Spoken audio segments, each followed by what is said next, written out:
दोस्तों, राजस्थान की स्कॉलरशिप में आप सभी को पता है कि राजस्थान सरकार के द्वारा 40% छात्रवृत्ति दी जाती है और केंद्र सरकार के द्वारा जो 60% छात्रवृत्ति मिलती है ना स्टूडेंट को, वो छात्रवृत्ति ज़्यादातर छात्रवृत्ति का पैसा केंद्र सरकार के द्वारा ही मिलता है।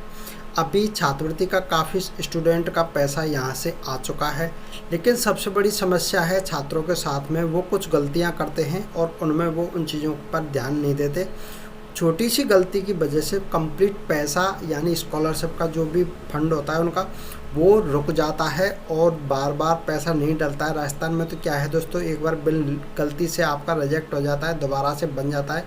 लेकिन केंद्र सरकार से अगर पैसा एक बार किसी भी गलती से आपका अकाउंट में नहीं आया ना दोस्तों, तो फिर दोबारा वो अकाउंट में पैसा नहीं आता है।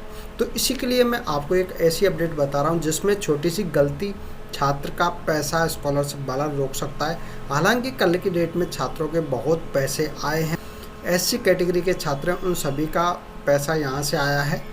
तो अभी तो सबसे पहले तो ये देखिए दोस्तों, यहाँ से जो फंड की राशि आपने देखी होगी, यहाँ इस पोर्टल पर जाके देख सकते हैं। तो जो पैसा आया है वो तो यहाँ से देखिए, यहाँ पर छात्रों का 16 तारीख को सबसे ज़्यादा पैसा डला है छात्रों का। तो ये 16 तारीख का पैसा है जो अलग अलग आप देख सकते हैं। इसके अलावा यहाँ से देखा होगा जो पैसा, अभी इसमें मैं ये चीज़ बता रहा हूँ आपको कि जैसे कि मान लो ये किसी छात्र का फॉर्म है, स्कॉलरशिप इनकी अप्रूव हो गई, सारे काम हो गए, लेकिन दोस्तों यहाँ पर लास्ट में आके क्या है, जब पैसा अकाउंट में डल रहा था ना उस टाइम पर ये फॉर्म यहाँ से इनका रिजेक्ट हो जाता है। और इनकी स्कॉलरशिप की राशि है ना वो कितनी है, यहाँ पर लगभग में 17-18 हज़ार रुपये की समथिंग है। इस फोटो में आ जाएगा, यहाँ पर देखिए इनकी राशि 17,370 रुपये की है। लेकिन इनका पैसा है ना दोस्तों बैंक में डलने से पहले ही यहाँ पर रिजेक्ट हो चुका है। रिजेक्ट होने के कुछ एरर दिखा रखे हैं कि जो इसमें आधार नंबर है वो सम बेनिफिशरी टाइप ऑफ स्कीम से दिखा रहा है, यानी कि किसी अन्य योजना में जुड़ा हुआ है। उसका कोई रीज़न नहीं है दोस्तों कि अन्य योजना में है तो इसमें लाभ नहीं मिलेगा, ऐसा बिल्कुल नहीं है। लेकिन मेन चीज़ होता है ना आपका जो पेमेंट यहाँ से रिजेक्ट होने का, देखिए यहाँ पर रिजेक्ट का दिखा रहा है, participant not mapping to the product. दोस्तों इसका मतलब ये है कि आपकी मैपिंग नहीं हो रखी है। मैपिंग का मतलब यही होता है दोस्तों, बैंक के आधार लिंक होता है, लेकिन वो कुछ अलग तरीके से होता है, जिसमें क्या होता है कि आपके बैंक अकाउंट सीडिंग देखी जाती है। जो आप अकाउंट यूज कर रहे हैं ना वो पर्सनली एक ही अकाउंट आपका सीडिंग हो सकता है। जो अगर आपको ये स्कॉलरशिप लेनी है ना केंद्र सरकार की, तो आपको अपने बैंक अकाउंट को अपने केंद्र सरकार की स्कॉलरशिप के लिए अपने आधार कार्ड से सीडिंग करवाना पड़ता है।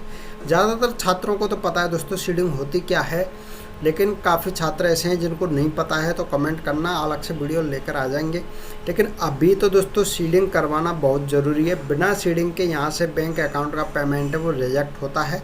इनका जो है दोस्तों यहाँ से लास्ट ईयर का फॉर्म था और अगस्त नवंबर में जाके इनका फॉर्म रिजेक्ट हो गया था, यानी कि पेमेंट डलने से पहले रिजेक्ट हुआ था। बिल वगैरह सब कुछ यहाँ से इनका बन चुका था। तो अभी इस छोटी सी गलती की वजह से कंप्लीट स्कॉलरशिप ना दोबारा आती है ना फिर कभी आएगी वापस। तो अभी आपको क्या करना है, सभी बातों का एक ही आपको मैं क्वेश्चन में जवाब दे रहा हूँ कि आपको करना क्या है। देखो, जिनकी जो सीडिंग हो रही है, बैंक अकाउंट सीडिंग हो रही है, अच्छी बात है। उन भी छात्रों को क्या करना है, अपनी बैंक अकाउंट सीडिंग को एक बार देखना है कि जो उनकी एरर तो नहीं है कहीं बैंक अकाउंट सीडिंग में। और जिन छात्रों को पता ही नहीं है बैंक अकाउंट सीडिंग हो रखी है नहीं हो रखी, तो दोस्तों एक बार वो ज़रूर देखना, और नहीं हो रखी है तो वो अपनी बैंक अकाउंट सीडिंग करवा सकते हैं। दोस्तों अपने फ़ोन से ही बैंक अकाउंट सीडिंग हो जाती है। अगर नहीं कर रखी है आपने तो दोस्तों मैं आपके लिए वो सारे तरीके बता दूंगा आगे वीडियो में। लेकिन अभी के लिए आपको एक काम ज़रूर करना है, जिनकी 60% स्कॉलरशिप आने वाली है और चाहे उनकी छात्रवृत्ति का फॉर्म अप्रूव हो चुका है या कुछ नहीं हुआ, बैंक अकाउंट सीडिंग है या नहीं है, उससे कुछ भी मतलब नहीं है। सबसे पहले आपको बैंक की मैपिंग देखनी है, यानी बैंक अकाउंट सीडिंग देखना है। अगर बैंक अकाउंट सीडिंग है तो बाकी की प्रोसेस आगे ऑटोमेटिकली हो जाएगी। लेकिन आपकी सीडिंग नहीं है तो 100% पैसा नहीं आएगा। स्कॉलरशिप फॉर्म में कौन सा अकाउंट लगा हुआ है उससे कोई मतलब नहीं है। केंद्र सरकार का पैसा लेने के लिए आपके आधार कार्ड से अलग से बैंक अकाउंट लिंक होता है, जिसको सीडिंग कहा जाता है। उसी में आपका पैसा डाला जाता है केंद्र सरकार के द्वारा।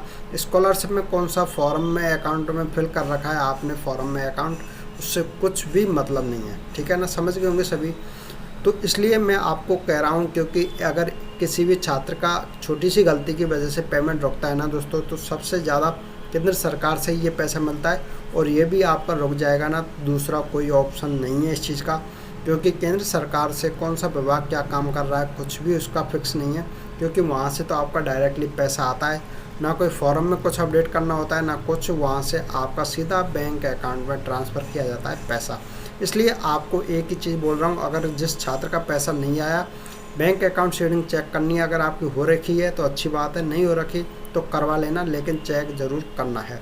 तो सभी छात्रों तो ये चीज़ मैंने बताई है स्पेशली, क्योंकि दोस्तों कुछ छात्रों को पता नहीं रहता है, जिसकी गलती की वजह से उनका ये काम रुक जाता है। बड़ी समस्या है, काफ़ी स्कॉलरशिप छात्रों की इस वजह से रुकी हुई है दोस्तों। तो प्लीज़ ये चीज़ आप ज़रूर कर लेना। आपको हो सकता है फालतू वीडियो लगे, क्योंकि जिन छात्रों को पता है उनके लिए नहीं बता रहा हूँ ये सारी चीज़ें, उनके लिए बता रहा हूँ जिनको इस चीज़ का नहीं पता है और उनका पैसा वहाँ पर रुक जाता है। तो ऐसे छात्र हैं तो प्लीज़ हमें भी सपोर्ट करना और आपको अन्य स्टूडेंट को सपोर्ट करने की ज़रूरत है। बता दिया करो अपने साथियों को पेमेंट आता है, या फिर वीडियो शेयर कर सकते हैं, या हमें जोड़ सकते हैं उनके माध्यम से। आप सभी काम कर सकते हैं आप चाहो तो, लेकिन कोई भी छात्र स्कॉलरशिप में उनकी गलती की वजह से नहीं रहना चाहिए दोस्तों। ये हमारी और आपकी जिम्मेदारी है। तो प्लीज़ दोस्तों वीडियो को शेयर करना, लाइक करना, चैनल को सब्सक्राइब नहीं कर रखा है तो प्लीज़ चैनल को सब्सक्राइब कर लेना है। तो चलिए फिर मिलेंगे नेक्स्ट वीडियो में, तब तक के लिए धन्यवाद।